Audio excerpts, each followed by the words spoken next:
యోగి ఆదిత్యనాథ్ అయితే చాలా కీలకమైనటువంటి స్టేట్మెంటే ఇస్తున్నారు.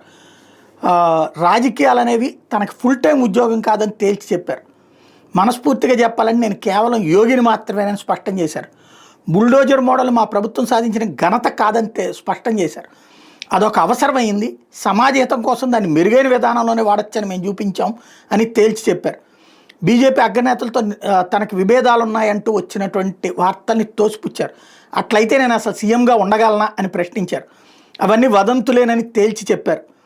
నా రాజకీయ జీవితానికి పరిమితి ఉంటుంది, ఆర్ఎస్ఎస్ మద్దతు నాకుంది, నన్నేగా దేశం కోసం పరిశ్రమించే ప్రతి ఒక్కళ్ళని ఆర్ఎస్ఎస్ ముందుండి ప్రోత్సహిస్తుంది, సరైన పదంలో లేని వాళ్ళని కూడా స్ఫూర్తి నింపి సన్మార్గం వైపు నడిపించే ప్రయత్నం చేస్తుంది, బీజేపీ ఆదేశానుసారం యూపీ ప్రజలకు సేవ చేస్తున్నా అని తేల్చి చెప్పారు.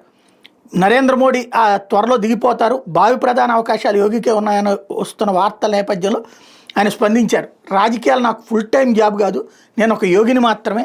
ఇతర రాష్ట్రాల్లో కూడా నాకు పాపులారిటీ పెరగడానికి వేరే కారణం ఉందనుకుంటున్నా. యాత్రలో భాగంగా దేశవ్యాప్తంగా భక్తులు యూపీని సందర్శిస్తున్నారు. 2017 తర్వాత యూపీలో స్పష్టంగా కనిపిస్తున్న అభివృద్ధి వల్ల వాళ్ళు అలా భావించి ఉంటారు. కొంతమంది మాత్రమే రాజకీయాలు చేయాలని, మతానికి సైతం పరిధులు ఉండాలని భావించినప్పుడే సమస్యలు తలెత్తుతాయి. స్వార్థం కోసం రాజకీయాలను వాడుకుంటే సమస్యలు వస్తాయి. అందరి మంచి కోసం రాజకీయాలు చేస్తే ఎన్నో సమస్యలకు పరిష్కారాలు దొరుకుతాయి. సమస్యకు పరిష్కారానికి మధ్య ఎటువైపు నిల్చోవాలనేదే మతం మనకు బోధిస్తుంది అని చెప్పుకొచ్చారు.